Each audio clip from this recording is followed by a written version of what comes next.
오늘 우리에게 예수님은 누구십니까? 우리에게 잘 알려진 찬송가가 있습니다. 찬송가 96장. 찬송가 96장의 제목이 예수님은 누구신가? 라는 제목입니다. 이 찬양의 작사가는 밀러 선교사입니다. 밀러 선교사. 밀러 선교사 부부는 1892년에 그 부인 안나 그리고 밀러 선교사가 함께 조선 땅에 오게 됩니다. 밀러 선교사는 조선에서도 시골 지역이죠. 충청도 선교의 아버지라고 불릴 정도로 청주 지역에서 44년을 선교 활동을 하게 됩니다. 우리가 잘 알고 있는 도산 안창호 선생님이 밀러 선교사가 키워낸 밀러 선교사의 학교를 다녔던 그런 독립운동가입니다. 이런 열악한 환경 가운데서도 밀러 선교사님이 선교를 하는 가운데 아이가 생기지가 않았어요. 근데 6년 만에 하나님께서 그 가정에, 그 선교사 가정에 아이를 주십니다. 그때 첫째 아이, 6년 만에 얻게 된 첫째 아이가 불과 태어나서 6달 만에 세상을 떠나게 됩니다. 이어서 태어난 둘째 아이 역시 태어난 지 하루 만에 숨을 거두게 돼요. 그리고 1년 뒤에는 그 아내마저 죽게 됩니다. 그때 남겨진 밀러 선교사에게 조선 사람들이 묻는 겁니다. 선교사님은 예수님을 원망하지 않습니까? 당신에게 예수님은 누구십니까? 그때 밀러 선교사님은 그 질문들에 답을 하는 대신에 찬송가 한 곡을 작사를 하게 됩니다. 그 찬송가의 이름이 예수님은 누구신가? 라는 찬송이에요. 이 찬송의 1절 가사는 다음과 같습니다. 예수님은 누구신가? 우는 자의 위로와 없는 자의 풍성이며 천한 자의 높음과 잡힌 자의 노임이 되고 우리의 기쁨이 되시네. 밀러 선교사의 믿음의 고백입니다. 나 하나를 살리시려 십자가에 달리셔서 나를 구원하신 나의 믿음의 주님이십니다. 나의 위로자가 되시는 예수님이십니다. 나 같은 미천한 자의 높음이 되시는 주님이시고 포로된 자와 같은 나의 이 곤고한 환난 가운데서 나를 끄집어내 주실 나의 유일한 기쁨이 되시는 참 소망의 하나님이십니다. 그거를 1절의 가사에 고백으로 밀러 선교사가 작사를 합니다. 그리고 이 찬송의 마지막 절 가사는 다음과 같습니다. 예수님은 누구신가? 온 교회의 머리가 되시고 온 세상의 구주가 되시며 모든 왕 중의 왕이요 모든 피조물이 경배할 신앙의 대상이요 심판하실 주님 되고 우리 영광이 되시네. 온 세상의 구주시며 모든 왕의 왕이요 심판하실 주님 되고 우리의 영광이 되시는 주님이십니다. 이게 4절 가사의 고백입니다. 밀러 선교사의 예수님은 누구셨습니까? 교회의 머리가 되시고 세상의 구주가 되시고 왕의 왕이 되시고 신앙의 대상이 되시고 믿음의 구주가 되시며 모든 만물을 심판하실 주님이 되시고 우리의 유일한 영광이 되시는 심판의 주 예수 그리스도십니다. 그 신앙 고백이 찬송가에 있는 겁니다. 정리하면 이 밀러 선교사의 예수님은 누구신가? 누구보다 나를 잘 아시는 사랑과 위로의 주님이시며 동시에 왕의 왕으로서 종국의 천지 만물을 심판하실 심판의 주님이시라는 그 고백을 하는 거죠. 오늘 저는 묻고 싶습니다. 오늘 저와 여러분에게 예수님은 누구십니까? 오늘 우리는 예수님을 어떤 분으로 생각하고 있습니까? 최근에 나오는 시샘이랑 찬양 가사 중에는 예수님을 그냥 단순히 우리의 친구, 주는 나의 친구다 이런 찬양 가사의 고백이 있을 정도로 오늘날 우리가 생각하는 예수님과 성경의 하나님의 사람들이 생각하는 예수님은 너무나 다른 시대를 우리가 살고 있습니다. 하나님이 아브라함에게 우리에게 너는 나의 친구다 라고 불러주실 수는 있지만 우리가 하나님께 하나님은 나의 친구입니다 이렇게 부를 수는 없다는 얘기예요. 주님은 심판의 주님이신 겁니다. 사랑의 하나님이시면서 심판의 주님이시라는 그 사실을 우리는 분명히 오늘 우리 신앙 고백 가운데 믿음으로 고백되어져야 한다는 그 사실. 그래서 오늘 우리가 알아야 되는 거죠. 환난 중에도 나의 유일한 소망과 기쁨이 되시며 마지막에 심판의 주님으로 오실 우리의 영광의 주님. 그 예수님께서 오늘 요한계시록 6장에 마침내 고난당하는 하나님의 백성들을 위로해 주시고 순교자의 핏값을 신원해 주시는 7인을 떼기 합당하신 유일한 구원자로 심판의 주님으로 우뚝 서 계시는 모습을 요한이 드디어 요한계시록 6장에서 보게 됩니다. 1절이죠. 내가 보매 어린 양이 7인 중에 하나를 떼시는데 그때 내가 들으니 내 생물 중에 하나가 우레소리같이 말하여 오라 하기로. 요한이 다시 환상을 보게 되는 거죠. 이 요한이 보는 지금 요한계시록 환상들은 순차적인 환상들은 아닙니다. 시간적인 환상들이 아니라 공간적인 환상이에요. 여러 가지 사방, 동서남북 사방의 공간 가운데 환상들이 교차되면서 보여지게 되는 겁니다. 5장까지 어린 양 되신 예수님께서 하나님의 보좌 우편에 보좌에 앉으셔서 두루마리를 취하시게 되죠. 그때 하나님의 백성들이 그 두루마리를 취하시는 예수님께 새 노래로 경배하고 찬양하면서 뭐라고 찬양했습니까? 지난주에 죽임당하신 어린 양은 능력과 부와 지혜와 힘과 존귀와 영광과 찬송을 받으시기에 합당하십니다. 주님만이 아멘이십니다. 그 하늘의 예배, 천상의 경배를 예수님께 드리고 있어요. 하나님의 백성들이. 요한계시록 5장. 그리고 나서 오늘 6장에서 드디어 예수님께서 하나님으로부터 취하신 그 두루마리, 임봉된 두루마리를 하나를 떼시는 겁니다. 그 전까지는 떼지지 않았던 두루마리죠. 그 전까지는 기회의 시간들이 주어졌고요. 이제는 임봉 하나씩 떼지기 시작합니다. 제가 우리 이제 중고등부 친구들이 이렇게 설교 노트를 이렇게 적으면서 피드백을 계속 듣고 있습니다. 중고등부에. 지난주에 예수님이 두루마리를 받으신 건 알겠는데 그럼 그 내용이 뭐냐, 그 내용을 알려줘야지. 그렇게 저한테 피드백을 했다는 제가 얘기를 듣고, 그 내용은 오늘 나온다. 참고 기다려라. 그래서 오늘 주의 깊게 듣고 그 내용이 무엇인가를 오늘 한번 같이 살펴보겠습니다. 먼저 알 것은 근데 이 두루마리가 떼어질 때 7개의 두루마리가 있어요. 7은 완전수입니다. 그러니까 완전한 심판이에요. 7 두루마리가 띄어지면서 7 나팔이 불려져요. 이거 완전한 사실은 회개의 촉구의 소리입니다. 그럼 마지막에 7 대접의 심판이 또 임하게 돼요. 7인이 띄어지면서 7 나팔이 불려지고 7 대접 재앙의 심판이 임하게 되는 완전한 천지 만물에 대한 왕 대신 심판자 예수 그리스도의 심판을 우리한테 또 보여주고 있는 모습이에요. 이 심판은 세 단계에 걸쳐 이루어지는 게 아닙니다. 우리가 생각하는 것처럼 하나의 심판이 끝나면 그 다음이 하나가 있고 그 다음 심판이 끝나면 하나에 있는 게 아니라 도리어 이게 동시다발적으로, 그러니까 우리가 생각하는 것처럼 시간 텀이 길지 않다는 거예요. 첫째가 띄어지면 바로 둘째가 띄어지는 동시다발적인, 어떻게 보면은 질서 있는 하나님의 계획 아래 이루어지는 심판의 날을 우리가 보게 되는 겁니다. 이를 우리 인생도 우리가 살다 보면 이런 하나님께서 우리 인생에 개입하시는 것들 우리가 보게 되는 것들이 있어요. 특별히 하나님의 징계도 그렇습니다.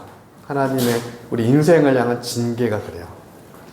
한 번 시작된 인생의 징계, 하나님이 우리 삶에 개입하실 때 동시다발적인 우리 삶에 징계가 일어납니다. 동시다발적인 고난과 환난이 일어나는 것을 우리가 아마 다 체험하셨을 거예요. 어떻게 이럴 수 있나 싶을 정도의 고난과 환난이 동시다발적으로 주어져요. 성경의 욥을 봐도 그렇습니다. 자녀가 죽고요, 경제가 완전히 파산하고요, 믿을 만한 사람들이 다 떠나가고요, 결국에는 종기마저 나고 부인마저 떠나가는 하나님을 저주해달라는 소리를 들을 정도로 완전한 동시다발적인 파산을 욥이 경험하게 돼요. 근데 우리는 알죠. 하나님이 허용하신 환난이었다는 걸 압니다. 정금과 같이 만드시기 위해 그의 중심을. 마찬가지로 이스라엘도 마찬가지입니다. 하나님의 칼이 이스라엘을 향해 500년을 참으셨던 그 칼이 본격적으로 들어가자 하나님의 성전이 무너져 내려버립니다. 하나님의 눈동자 같은 예루살렘, 하나님의 백성들이 하나님의 그 칼이 들어가자 어떻게 됩니까? 열방의 포로로 흩어져 버려요. 하나님이 다윗 왕조부터 500년을 참으셔서 586년에 완전히 무너지게 되죠. BC 10세기에 세워졌던 이스라엘. 이처럼 하나님의 그 계획하신 징계 또한 심판, 이 한 번 떼어진 두루마리의 이는 다시 붙일 수가 없다는 겁니다. 그 기회가 끝나면, 우리 인생에 주어지는 그 기회의 시간이 끝나고 이제는 하나님의 시간이 들어왔을 때 누구도 다시 떼어진 두루마리의 인을 붙일 수 있는 사람이 아무도 없어요. 그래서 주님이 오래 참으시는 겁니다. 이스라엘 향해서도 그래서 오래 참으시는 거예요. 수천의 선지자들을 보내서 회개하라 촉구하시는 겁니다. 오늘 우리 인생을 통해서도 그래요. 하나님의 말씀을 주셨고 예수님을 보내주셨고 하나님의 증거들이 우리 삶에 너무나 많습니다. 돌아오라, 회개하라, 다시 예수님만 붙들어 살라. 그 말씀을 우리 인생 가운데 계속해서 말씀하시는 거예요. 심판의 때 직전까지 그렇습니다. 주님의 오래 참으시는 그 사랑의 기회, 그 주님의 오래 참으시는 사랑의 기회는 그 심판의 인이 떼어지기 전까지라는 것을 우리가 알아야 합니다. 우리를 위로하시는 사랑의 주님은 오래 참으세요. 오래 참으십니다. 계속해서 2번, 3번 우리가 실수해도 기회들을 우리 인생에 주십니다. 심지어 우리가 주님 말고 다른 우상들을 붙들어도 계속 돌아올 수 있는 기회를 주세요. 그게 우리 인생에 주어진 주님의 은혜입니다. 요한계시록에 보면 7교회에게도 계속해서 하나님이 기회를 주시는 것을 우리가 볼 수가 있죠. 돌이킬 수 있는 은혜를 주시는 겁니다.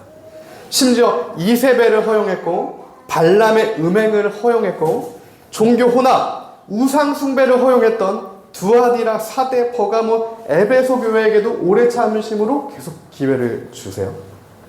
바로 심판하시는 것이 아니라는 거죠. 회개하고 돌이켜서 다시 오직 예수를 붙잡을 수 있는 그 인생의 기회를 주시는 겁니다. 그게 우리를 향한 주님의 사랑이고 교회를 향한 주님의 사랑이에요. 그러나 우리가 다시 한번 알아야 할 것은 주님의 사랑은 언제나 주님의 심판과 함께 간다는 사실입니다. 사랑 없는 공의는 공의가 될 수가 없고요. 공의 없는 사랑 역시 사랑이 될 수 없습니다. 사랑과 공의는 동전의 양면같이 하나야. 공의가 되기 위해선 주님의 그 사랑이 있어야 되고요.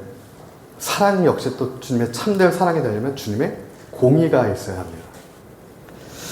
주님의 그 사랑을 통과하여서, 은혜의 사랑을 통과해서 마지막에 누구나 심판대 앞에 한 사람도 빠짐없이 서야 하는 두렵고 떨리는 날이 우리 모두에게 임하게 된다는 사실인 거죠. 그렇기 때문에 오늘, 지금, 이 시간 우리에게 주님의 은혜가 주어졌을 때, 사랑의 은혜가 주어졌을 때 우리가 욥과 같은 환난을 통과하게 되므로 주님만이 아멘이시고 주님만이 옳으시고 주님만이 유일한 구원자가 되십니다라는 그 고백, 예수님에 대한 믿음의 고백을 우리가 배워야 한다는 사실이에요. 그 노래를 배워야 하는 겁니다. 환난을 통과하여 예수님에 대한 그 새 노래를 우리가 배워야 한다는 거죠. 그때 이 땅에서 그 노래를 배우지 못한 사람들, 오직 예수님에 대한 그 믿음을 갖지 못한 자들은 결국 마지막에 예수님이 뭐라고 말씀하셨습니까? 천국 문 밖에 심판의 무리 가운데 거하며 이를 갈게 된다 라고 말씀을 하셨어요. 그 노래를 배우지 못해서, 그 오직 예수 그리스도에 대한 믿음을 배우지 못해서, 얻지 못해서 문 하나를 두고 벌어질 일들입니다. 문 하나를 두고 천국 문에 들어가냐, 천국 문 밖에 서 있냐, 그 문 하나를 두고 저와 여러분에게 벌어질 실제입니다. 어떠한 관념이 아니라 우리가 겪게 될, 통과하게 될 실제라는 겁니다. 그러므로 저는 오늘 예수님을 축복합니다. 주님의 그 본격적인 인생도 그렇고요. 이 천지 만물을 향해서도 그렇고 본격적인 심판이 시작되기 전 이 은혜의 때에 우리가 주님의 은혜 경륜을 따라 다시 주님만을 붙들고 주님의 말씀만을 붙들고 오직 예수님에 대한 믿음만을 붙들고 우리가 다시 살아나게 되는 말씀으로 다시 회복해 되는 말씀만을 우리의 유일한 소망으로 붙들게 되는 그 은혜가 지금 우리 모두에게 있기를 예수님의 이름으로 축복합니다. 오늘 2절을 보니까요, 이제 본격적으로 첫째인이 띄어진 겁니다. 띄어졌어요. 돌이킬 수 없는 거죠. 첫째인이 띄어지면 7번째 재앙까지 한꺼번에 일어나는 겁니다. 그 전으로는 이젠 돌이킬 수 없다는 얘기예요. 첫째인이 띄어지니까 어떠한 환상, 어떠한 역사를 보게 됩니까? 흰 말이 등장하는 것을 요한이 보게 돼요. 그 흰 말을 탄 이는 활을 갖고 있습니다. 우리가 보게 되는 요한계시록 19장의 예수님도 그렇고 입에서 검이 나오시죠. 예수님은 흰 말을 타셨지만 입에서 검이 나오세요. 근데 요한계시록 6장의 그 흰 말을 탄 자는 예수님이 인을 떼시자 흰 말을 탄 자는 활을 갖고 등장하게 됩니다. 그리고 활을 탄 이가 면류관을 받아 가지고 이기고 또 이기게 되는 그 첫 번째 환상을 보게 돼요. 이 흰 말을 탄 자가 누구냐? 이게 신학계에서 여러 가지 신학적 차이를 두고 여러 해석이 이제 존재하긴 합니다. 크게 3가지 해석이 존재해요. 첫 번째 해석은 활 가진 이 흰 말을 탄 사람이 적그리스도라고 하는 해석입니다. 적그리스도. 우리가 예수님 같아 보이죠. 흰 말을 탔으니까. 하얀 옷을 입었으니까. 근데 그가 든 이 무기는 활을 들고 있어요. 이 활이라고 하는 것은 선지서에 보면 드로와 시돈이 갖고 있던 그 무기가 이제 활이었는데, 그렇기 때문에 학자들은 이 흰 말을 탄 자가 적그리스도다라고 주장해요. 19장에서는 예수님이 분명히 검을 갖고 계시기 때문에 그런 주장을 합니다. 가장 개혁주의 신학자들이 많이 지지하는 게 흰 말을 탄 자가 적그리스도다라고 하는 신학적 해석이에요. 두 번째 견해는 당시 이제 시대 배경으로 그냥 군대 모습을 단순히 묘사한 거다. 파르티아, 바사 왕국의 그냥 군대들을 단순히 묘사한 거다. 이런 해석인데 이 두 번째 해석은 지지를 많이 못 받습니다. 그럼 마지막으로 해석은 흰 말을 탄 이가 예수님이다라는 또 해석이 있어요. 첫 번째 해석과 세 번째 해석은 어떤 차원에서 되게 극단에 서 있죠. 한 그룹은 적그리스도다라고 얘기하고요. 한 그룹은 그게 예수님이다 이렇게 얘기하는 겁니다. 둘 중에 한 그룹에게는 굉장히 무서운 일이겠죠. 예수님인 줄 알았는데 적그리스도였거나 적그리스도인 줄 알았는데 예수님이거나 나중에 큰일 날 극단에 서 있는 두 가지. 이 문맥상으로 흰 세마포 뭐 이런 거룩을 나타내기 때문에 예수님이다라고 하는 학자들의 이제 견해예요. 그런데 특별히 총회신학교 학장이었던 이석봉 교수님은 흰 말을 탄 이가 적그리스도다라는 견해를 이제 지지하고, 그리고 대부분이 이제 제대로 된 신학자들은 첫 번째 해석을 지지하고, 저 역시 여러 가지를 종합해 봤을 때 첫 번째 인이 떼졌을 때 나오는 이 심판의 전조죠. 왜냐하면 예수님이 두루마리를 띄셔서 예수님이 또 나올 수는 없기 때문에 이것은 예수님을 가장한 거짓 선지자라는 얘기입니다. 예수님인 척하는 미혹이라는 거예요. 복음을 가장한 적그리스도라는 겁니다. 인이 띄어져서 나왔을 때 첫 번째 임하게 되는 미혹의 심판이 되는 거죠. 마치 오늘날로 치면 종교 통합 같은 겁니다. WCC, WEA, NCCK, 지난주에 끝났던 노잔대회. 복음을 가장하지만 실상은 그 정체가 복음이 아닌 거죠. 종교통합, 음력, 혼합주의. 이 모든 게 첫째인이 띄어졌을 때 벌어지는 심판으로 임하게 되는 미혹이에요. 미혹. 그래서 우리가 이것을 보면 알 수가 있어요. 누가 이런 미혹 가운데 휩쓸릴 수밖에 없냐? 흰 말과 그 다음 4가지 말이 나왔을 때 각자 나오는 그 미혹, 정치의 미혹, 경제의 미혹, 두려움의 미혹, 그리고 이 거짓된 복음의 미혹, 누가 이것에 걸려서 같이 넘어가지게 되냐? 그것을 두려워하는 자들입니다. 예수님을 두려워하는 자들이 아니라 우상을 두려워하는 자들이 결국에는 그 우상에 미혹되게 된다는 거예요. 오늘 우리가 잘 알아야 합니다. 우리가 그런 미혹들에 심판이 임하게 돼도 그 미혹에 우리가 미혹되지 않을 유일한 방법은 심판의 주님은 오직 예수님밖에 없구나. 그게 우리의 고백이 돼야 한다는 거예요. 그것만이 우리의 믿음이 돼야 되는 겁니다. 심판의 주님은 예수님밖에 없다는 거예요. 정치도 아니고 경제도 아니고 적그리스도 당연히 아닙니다. 그래서 우리가 지금 시대를 살아갈 때, 특별히 말세를 살아갈 때는 이러한 미혹들에 미혹당하면 안 돼요. 흰 옷을 입었다고 다 예수님이 아닌 겁니다. 정말 예수님인지를 우리가 하나님 말씀으로 알아야 한다는 그 사실이에요. 그래서 말씀이 없는 자, 믿음이 없는 자는 다 미혹당하는 그 미혹이 뿌려지고 있는 것이 본격적인 심판이 들어가면서 시작된다. 요한계시록 6장을 우리에게 알려주고 있습니다. 두 번째 인이 띄어지자 어떤 말이 등장합니까? 붉은 말, 빨강색 말이 등장해요. 성경학자들은 이 붉은 말이 전쟁을 의미한다라고 얘기합니다. 이거는 뭐 의견의 차이가 없어요.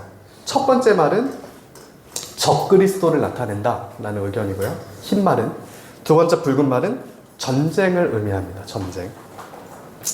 예수님이 말씀하신 말세의 징조죠. 전쟁과 전쟁, 난리와 난리, 환난과 환난. 마태복음 24장 3절에서 8절입니다. 예수님께 제자들이 물어봐요. 어느 때 그 마지막 날에 이런 일이 있겠습니까? 세상 끝에 무슨 징조가 있겠습니까? 예수님이 대답하여 이르시되 너희가 사람의 미혹을 받지 않도록 주의해라. 사람의 미혹을 주의해라. 적그리스도죠. 예수님이 여기 있다, 여기 있다, 이게 진짜다 라고 하는 그런 미혹을 첫 번째 주의해라. 그리고 두 번째, 많은 사람이 내 이름으로 와서 이르되 내가 그리스도라 하여 많은 사람을 미혹하게 될 것이다. 그리고 난리와 난리 소문을 듣겠으나 너희는 두려워하지 말라. 이런 일이 있어야 하되 아직 끝은 아니다. 민족이 민족을, 나라가 나라를 대적하여 일어나겠고 곳곳에 기근과 지진이 있으리니 이 모든 것은 재난의 시작이라. 예수님이 분명하게 우리에게 알려주셨어요. 이 모든 게 재난의 끝이 아니라 재난의 시작점에서 일어난 일들이다. 사람의 미혹이 있다. 그리고 기근과 지진과 사람들이 충분히 두려워할 만한 이들이 그 시작점에 있다. 예수님께서 두려워하지 말아라. 너희가 무엇을 두려워하냐? 우리가 두려워할 분은 주님밖에 없습니다. 천국문에 못 들어가는 걸 두려워해야 되는 거지, 이 세상에서 우리가 무엇인가를 못 쥐어서 두려워할 게 없다는 얘기예요. 우리의 유일한 믿는 자들, 그리스도의 유일한 두려움은 천국문에 들어가지 못하게 될까라고 하는 그 두려움밖에 없다는 사실인 거죠. 이어서 세 번째 인이 떼어집니다. 적그리스도가 등장하고요. 전쟁의 소식이 있어요. 전쟁의 그 난리가 납니다. 그리고 세 번째 인이 띄어지자 검은 말이 등장해요. 검은 말. 동일하게 학자들은 이 검은 말을 의견의 차이가 거의 없어요. 기근을 나타낸다고 해석합니다. 경제 공황이에요. 그러니까 기근이 있다는 얘기입니다. 그 검은 말을 탄 사람이 저울을 쥐고 있죠. 저울. 이 저울이 이제 경제를 나타낸다고 보는데, 한 데나리온의 밀 한 대, 한 데나리온의 밀 한 대밖에 살 수 없는 그런 경제 공황이에요. 이 한 데나리온이라고 하는 것은 노동자의 하루 임금입니다. 그러니까 오늘날로 치면은 한 데나리온은 약 12만 원 정도 하겠죠. 한 12만 원 정도 하는, 하루를 종일 일해야 벌 수 있는 임금이에요. 근데 그 하루 종일 일해서 번 돈으로 쓸 수 있는 게 하루 식량보도 안 되는, 하루 한 끼 식량 정도밖에 되지 않는 그러한 경제적인 공황이 세 번째 인이 띄어졌을 때 검은 말을 통해서 실제적으로 주어지게 된다. 가격 폭등이 되고 경제 공황이 되면 모든 것이 다 흔들리겠죠. 말세. 그때 경제를 붙들고 있던 자들, 돈을 사랑하는 사람들, 이것을 붙들고 있는 자들은 다 우수수 떨어져 나갈 겁니다. 정치를 붙들고 있던 자들은 붉은 말대 떠나쳐 나갈 거고요. 예수님을 두려워하지 않았던 자들은 흰 말대 떨어져 나갈 겁니다. 경제를 두려워하는 자들은 경제 공황이 왔을 때 하나님으로부터 떨어져 나가게 된다는 것을 우리가 보게 되는 거죠. 최근에 보니까 CBDC라고 하는 현물 화폐를 제거하고 이제 경제 통합으로 들어가려고 하는 시도들이 있습니다. 가상자산을 이제 유일한 자산으로 하겠다는 여러 가지 이제 시도인데, 이러한 것들도 사실은, 이러한 현상도 마지막 때 사실은 경제 현상이라는 것을 우리가 또 깨어서 볼 필요가 있어요. 벌써부터 많은 우려들이 나오고 있습니다. 이 CBDC에 대해서도 경제 디지털화를 촉구하는 거죠. 그래서 우리가 이러한 것들을 더욱더 깨어서 정말 주님이 원하시는 게 뭘까? 이 시대를 어떻게 예수님을 놓지 않고 통과할 수 있을까? 날마다 깨어 성령 안에서 기도하고 말씀으로 가지 않으면 다 다른 것들을 붙들게 된다는 겁니다. 그리고 이어서 네 번째 인이 띄어집니다. 네 번째 인이 띄어지자 청황색 말이 등장해요. 흰 말, 붉은 말, 검은 말, 그리고 마지막 말이죠. 청황색 말. 여기서 이제 청황색 말도 학자들의, 개혁주의 학자들, 정통신학자들의 의견의 차이가 거의 없습니다. 이 청황색 말은 죽음과 공포를 나타낸다라고 얘기해요. 죽음과 공포입니다. 사망을 초래하는 권세를 가진 것으로 해석을 해요. 즉 전염병적인 공포를 의미합니다. 전염병. 이 전염병 우리가 멀리 있지 않죠. 불과 사실은 오래지 않았어요. 한 1년 됐습니까? 한 1, 2년 됐죠. 거의 3, 4년을 전 세계적인 코로나, 이 전염병을 우리가 다 통과했어요. 최근에 이제 파리올림픽 하면서 논란이 됐던 게 그 청황색 말을 일부러 등장시켜가지고 또 논란이 됐었죠. 올림픽 개막식 할 때. 그 청황색 말을 탄 자가 땅의 4분의 1을 권세를 얻게 된다. 그러니까 4분의 1을 이렇게 처리할 수 있는 그 권한을 얻어서 검과 흉년과 사망과 땅의 짐승으로 죽음의 공포를 일으킬 수 있는 권세를 얻게 되었다. 청황색 말이. 이때 우리가 정말 두려워하는 대상이 예수님이 아닌 사람들, 그게 병이 되었든, 그게 어떤 두려움이 되었든, 그게 어떤 것이 되었든 예수님이 두려움이 아니라, 심판의 주님이 아니라 다른 것을 자신의 두려움으로 삼고 있던 자들은 청황색 말에 다 넘어가게 되는 겁니다. 예수님도 포기해버리게 돼요. 그러니까 전염병이 일어났을 때 예배를 포기하게 되는 겁니다. 주님을 포기하게 되는 거예요. 근데 그 안에서도 정말 북한 지하교회 성도들이라든가 정말 예수님만 붙들고 있던 자들은 타협하지 않고 예수님께로 나아가게 되는 거죠.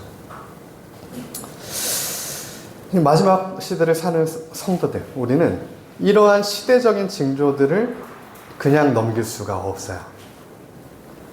주님이 우리에게 경고하시고 분명하게 말씀하시는, 예수님이 제자들에게 말씀하셨던 그 경고의 소리가 오늘 우리의 귀에도 동일하게 들리는 시대를 우리가 살고 있다는 것을 우리가 분명히 알아야 된다는 거죠. 이것은 끝이 아니라 시작이다 라는 거고요. 그리고 그렇기 때문에 끝이면 기회가 없어요. 끝은 끝입니다. 들어가냐 마냐 이제 끝이고, 시작이기 때문에 아직 우리에게는 기회가 있는 겁니다. 시작이기 때문에 아직 우리에게는 기회가 있다는 거예요. 재난의 인이 띄어지고 앞으로 경고의 나팔 소리가 들리고 재앙의 심판이 동시다발적으로 일어나게 될 때, 우리는 지금까지 붙들고 있던 완고한 우리의 우상, 내가 만든 우상, 내가 지금 두려워하는 그 모든 것들을 다 부셔뜨려야 됩니다. 지금 이때 우리가 다 점검해야 돼요. 나는 무엇을 두려워하고 있냐? 내가 두려워하는 게 지금 내가 섬기는 겁니다. 그것을 다 부셔뜨려야 돼요. 그게 부셔져야 우리가 유일한 심판의 주님이신, 심판 중의 구원자 되신 예수님만을 두려워함으로 예수께만 나아갈 수 있다는 거예요. 그때 순교가 가능합니다. 순교도 그때 가능해요. 마르투스, 진짜 증인도 그때 가능한 거예요.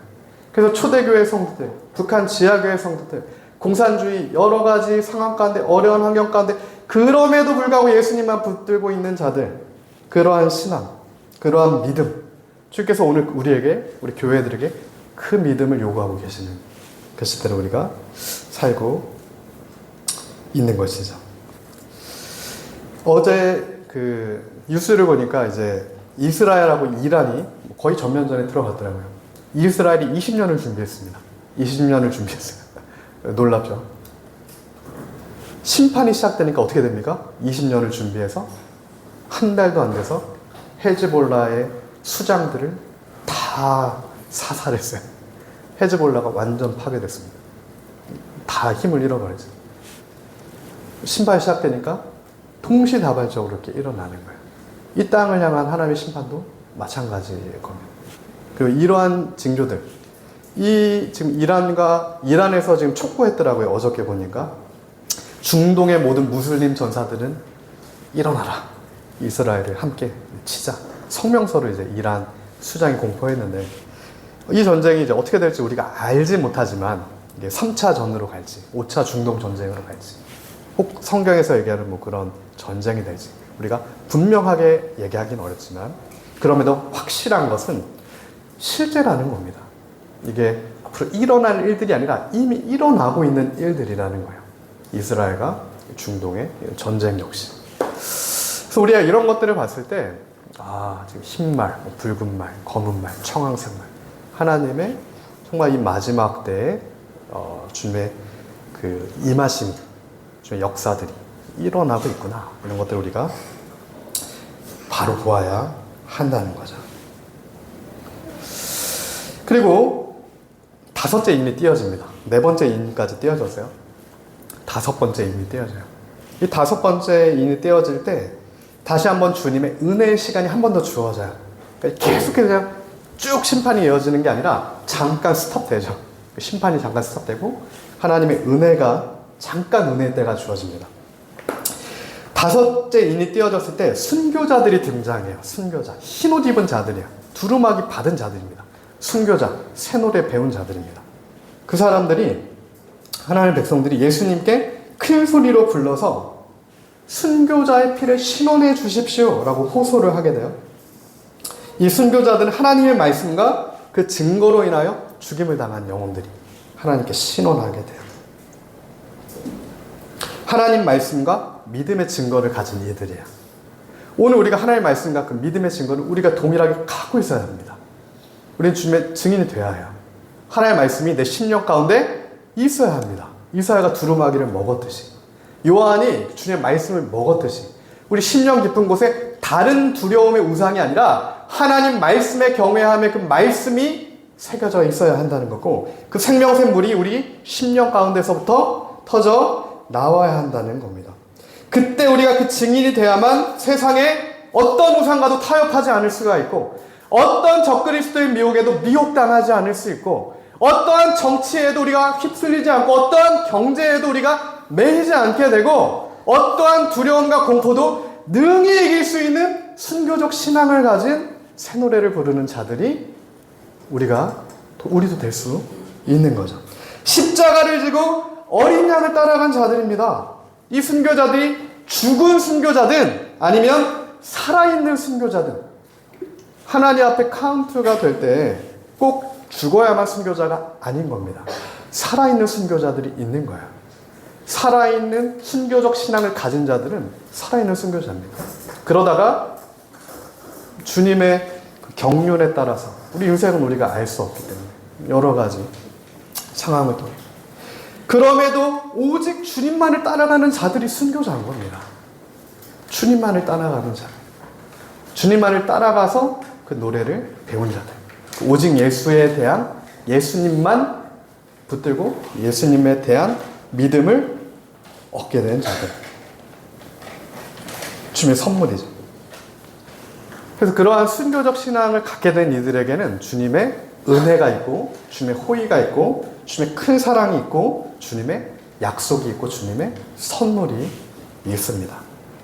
그게 오늘 우리가 보게 되는 이 순교자들이 입고 있는 흰 두루마리예요. 흰 두루마리. 거룩한 옷입니다. 우상과 음행과 다른 두려움을 갖고 있는 자들은 절대 입을 수 없는 옷이 흰 두루마리입니다. 각자의 옷을 입게 될 겁니다. 전쟁의 옷을 입고 있는 자들이 있을 거고, 정치의 옷을 입고 있는 자들이 있을 거고요, 경제의 옷을 입고 있는 자들이 있을 거고요, 공포의 옷을 입고 있는 자들이 있을 거고, 어떠한 미혹의 옷을 입고 있는 자들이 마지막에 있을 거예요. 이 땅에서 각자가 취했던 그 옷을 입고 그대로 주님 앞에 서게 됐을 때 누구만 그 천국문을 통과할 수 있냐라고 말씀하시냐면 그리스도의 옷, 그리스도의 공의의 옷, 그 흰색 세마포 옷을 입은 자만 천국문을 통과할 수 있다. 이 세마포 옷을 요한계시록 19장은 성도에 옳은 행실이다라고 번역했다라고 제가 말씀드렸어요. 이때 옳은 행실이라는 헬라어 디카이오라는 뜻은 단순히 그냥 내가 열심히 하는 걸 절대 의미하지 않습니다. 이 디카이오라고 하는 성도의 옳은 행실은 법정적으로 옳다라고 하는 선언의 옷이에요. 근데 법정적으로 옳다라고 할 수 있는 유일한 분은 구원자 예수님밖에 없는 겁니다. 그러므로 이 성도의 옳은 행실이라는 것은 믿음이에요. 믿음. 예수님에 대한 믿음입니다. 내가 선한 행위를 한 게 옳은 행실이 아니에요. 그것은 다른 옷입니다. 우리가 착각하면 안 돼요. 그때 천국문을 통과할 수 있는 유일한 흰색 세마포 옷은 예수님의 십자가의 공의의 옷이에요. 예수님이 믿음으로 입혀주셔야만 입혀질 수 있는 그 옷, 그게 성도의 옳은 행실입니다. 원어적으로. 그 옷을 입고 있는 자만 예수님의 대속의 피로 말미암아 구원의 문을 통과할 수 있게 된다. 그게 은혜죠. 그게 우리 인생에 주어진 은혜입니다. 그게 기회죠. 아직 우리에게 주어져 있는 기회입니다. 오늘 우리에게 이 옷이 준비되어 있는가? 우리가 점검해 봐야 합니다. 내가 지금 입고 있는 옷, 어떤 옷인가? 내가 두려워하는 그 옷이 내가 지금 입고 있는 옷입니다. 나는 예수님만 두려워하는가? 그렇기 때문에 순교적 신앙을 나는 갖고 있는가? 세마포 옷을 입은 거죠. 그러나 나는 다른 걸 두려워한다. 예수님보다. 내 삶의 심판자로 서 있는 게 예수님이 아니라 다른 어떤 것이다.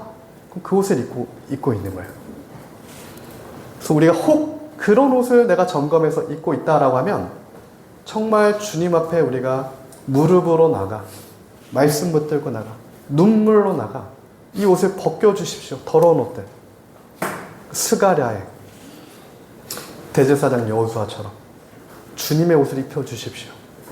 그 고백으로 주님께만 나아가야 하는 거죠.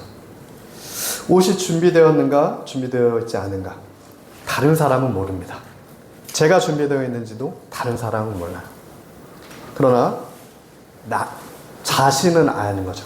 옷이 준비되어 있는가 남은 모르지만 나는 압니다. 남은 모르지만 예수님은 아세요.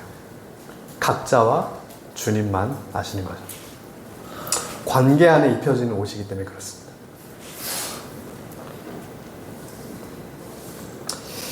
아직 우리에게 기회가 있습니다. 아직 정말 이 땅을 살아가는 주의 백성들에게 기회가 있다는 거예요. 흰 두루마리를 입고 주님께 신원하는 주님의 백성들에게 주여 언제까지입니까? 주님께 신원하는 백성들에게 주님께서 말씀하시는 겁니다. 아직 기회가 있다. 아직 그 수가 차지 않았다. 아직 은혜 때가 주어져 있다. 조금 더 쉬어라. 왜 그렇습니까? 바로 주님의 그 심판이 바로 계속해서 이어지면 누구도 그 칼날 앞에 살아남을 수 없기 때문에 그래요. 그래서 오늘 주님께서 우리를 부르시는 겁니다. 마지막 기회들을 주시는 거예요. 한낱 풀과 같은 우리 인생은 당장 내일 어떻게 될지 누구도 알 수가 없습니다. 주님께서 내일 불러가시면 나사로와 그 부자처럼 하루아침에 주님 옆에 서게 되는 그런 풀과 같은 내 힘으로 아무것도 할 수 없는 그런 인생이 주님 앞에 선 우리의 인생이라는 사실이에요. 그러므로 오늘 우리가 환난을 통과하고 있다면, 어려움을 통과하고 있다면, 고난을 통과하고 있다면, 그럼에도 그 통과하면서 다른 우상 붙들지 않고 예수님만 붙들고 있다면 그게 은혜임을 믿습니다. 그리고 또 그렇게 우리가 되길 소망합니다. 그렇게 돼야 우리가 정금같이 될 수 있습니다. 그때 우리는 정금과 같은 믿음을 가진 자만 흰 두루마리를 입을 수가 있습니다. 이 땅은 유토피아가 아닙니다. 이 땅이 천국이 아니에요. 우리가 들어갈 천국문이 있습니다. 오늘 우리 눈이 띄어져야 합니다. 요한이 본 것과 같은 그 주님을 한 명 한 명이 다 바로 보게 되어야 합니다. 오늘 말씀을 맺겠습니다. 오늘 저와 여러분에게 예수님은 누구십니까? 나의 예수님은 누구십니까? 오늘 자유주의 신학, 정말 혼합주의 신학, 종교 통합에서 얘기하는 것처럼 그냥 모든 것을 관용하시고 다른 종교도 허용하시고 복음하고 섞여도 허용하시는 그런 예수님입니까? 아니면 심판의 주님, 만물의 창조자, 그 만물을 심판하실 심판의 주님, 유일한 구원자 예수님이십니까? 이 마지막 때를 통과하는 교회와 성도들에게 예수님은 누구십니까?